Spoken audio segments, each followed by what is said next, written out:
Bonjour les amis, c'est Rita de la chaîne Ayurnatur, la chaîne où je vous parle de Ayurveda et de naturopathie. Comment on peut commencer avec le chemin de l'Ayurveda? Parce que c'est une question que vous me posez assez souvent par mail ou même dans mon entourage, parce que c'est vrai que l'Ayurveda c'est vastissime et du coup on veut commencer à faire les premiers pas dans ce chemin magnifique et magique qui est l'Ayurveda, mais on ne sait pas trop comment s'y prendre.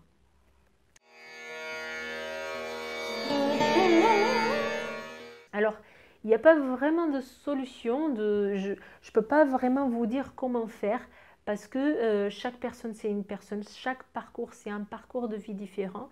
Et en fait, il faut toujours regarder qu'est-ce qui vous a mené à ce chemin-là. Qu'est-ce qui vous a fait tilt? Qu'est-ce qui vous a appelé à l'attention à l'Ayurveda plutôt qu'à une autre thérapie, à une autre chose? Qu'est-ce qui vous a fait vous accrocher à l'Ayurveda, ok? Donc ça c'est le principe, parce que c'est vrai que c'est très vaste. Donc on a le côté alimentaire, et il y a des personnes qui sont venues pour trouver une alimentation qui est adaptée à eux. Il y en a d'autres qui sont venus plutôt pour le côté développement personnel. Il y en a d'autres qui sont venus pour les massages. Donc c'est vraiment qu'est-ce qui vous amène, ok? Donc ça déjà, je sais que ça reste très vaste, mais je ne peux pas le faire autrement parce que c'est vraiment le chemin de chacun. Maintenant, si je dois dire trois points principaux qu'on doit prendre en compte quand on fait le chemin de l'Ayurveda, c'est que peu importe ce qui nous a amené, il y a une difficulté, une problématique, il y a quelque chose de base qui nous a amené à l'Ayurveda. Okay? Des fois, ce sont des maux physiques, des problèmes de sommeil, des problèmes digestifs, des problèmes de fatigue, un manque d'énergie. Donc toutes ces choses-là qui sont vraiment, on est vraiment dans le domaine de tout ce qui est physique. Après, ça peut être dans le domaine de tout ce qui est vraiment un appel de l'esprit, un appel de l'âme, c'est-à-dire quelle est ma mission de vie, qu'est-ce que je fais sur Terre, quelle est l'origine de l'univers, enfin voilà, toutes ces choses-là. Mais il y a toujours une problématique, il y a toujours quelque chose qui nous a amené. Donc c'est cette chose-là qu'on va regarder, ok? Et ça, c'est vraiment un travail que vous devez faire vous. Qu'est-ce qui m'a amené à l'Ayurveda? Et cette chose, il faut aller chercher la cause du problème. Ok? Donc c'est un travail de longue haleine. Hein? Ce n'est pas une chose qu'on fait un, deux comme ça dans une feuille en écrit. C'est un travail qu'il faut le faire et le reprendre et se reposer des questions un petit peu tous les jours pour trouver quelle est la cause du problème. Alors, si l'origine, si ce qui vous a amené à l'Ayurveda, c'est par exemple un problème d'insomnie, okay? C'est plus simple. C'est plus simple parce que du coup, vous pouvez même aller consulter un thérapeute. Il va vous dire, vous avez un déséquilibre de Vata, ou vous avez un excès de Rajas, ou plutôt le déséquilibre il part plutôt d'un manque de Kapha. Enfin, il y en a X hypothèses, mais vous avez cette aide du thérapeute. Ok? Et donc là, il peut vraiment vous indiquer quelle est la cause et vous aider à la soigner avec des conseils très concrets. Quand le problème, c'est une problématique de chemin de vie, c'est pas que, de toute façon, même si le problème il est physique, il faut que ça parte de vous. Il faut que vous mettez du vôtre. Parce que si vous allez voir un thérapeute et qu'il vous donne des conseils que vous ne faites pas, le problème il ne sera pas réglé. Okay?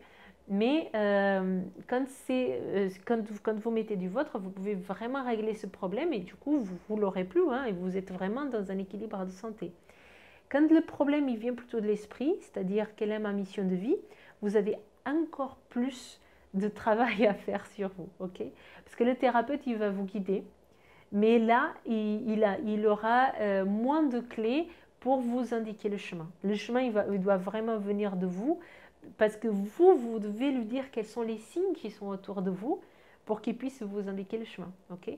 Mais normalement, vous le faites. Hein, moi, quand j'ai des personnes au cabinet qui viennent avec ces problématiques-là, qui sont beaucoup plus spirituelles que physiques, elles ne savent pas, mais elles ont déjà toutes les clés en elles. Et en discutant, c'est pour ça qu'un premier rendez-vous avec moi, ça prend 2 heures, parce que je laisse les gens parler, et c'est dans la lecture de ce qu'ils me disent que je peux savoir tous ces signes qui viennent soit de l'intérieur, soit de l'extérieur de leur vie, et qui indiquent le chemin. Ok, donc toujours, la première chose pour poursuivre ce chemin de l'Ayurveda, c'est découvrir la cause et déterminer la problématique pour découvrir la cause et travailler sur cette cause. Okay, donc ça, c'est la première chose.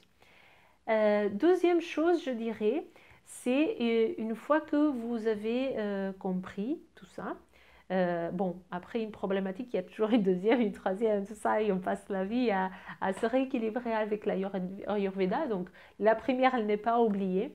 Mais une fois qu'on est déjà un petit peu entamé, c'est important aussi de garder cet équilibre. C'est-à-dire, je vais vous donner l'exemple de l'insomnie.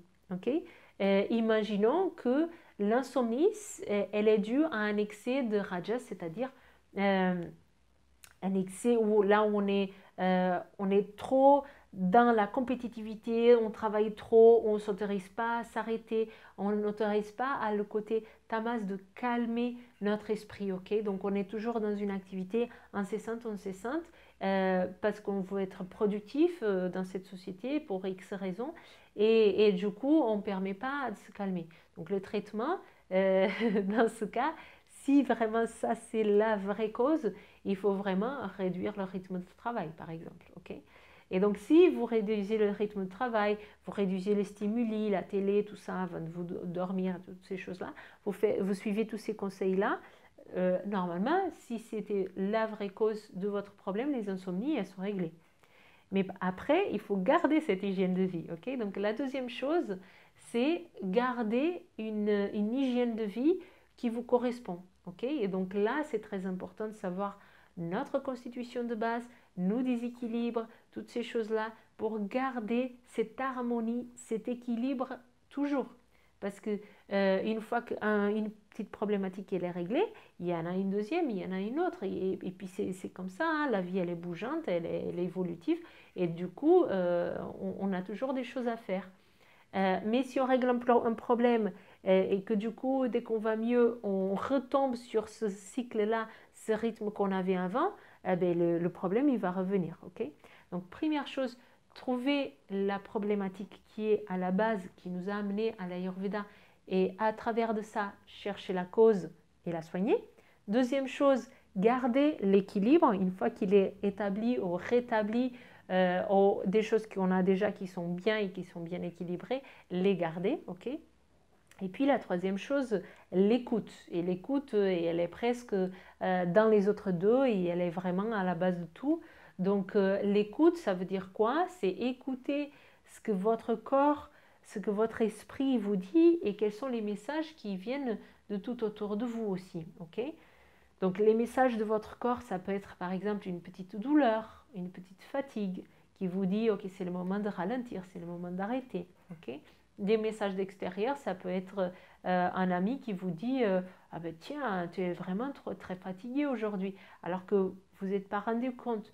Et c'est les messages qu'on nous dit et qui nous font du sens, parce que des messages on en a plein, mais des fois il y a un message en particulier qui nous bouleverse ou qu'on prend vraiment en considération un peu plus qu'un autre.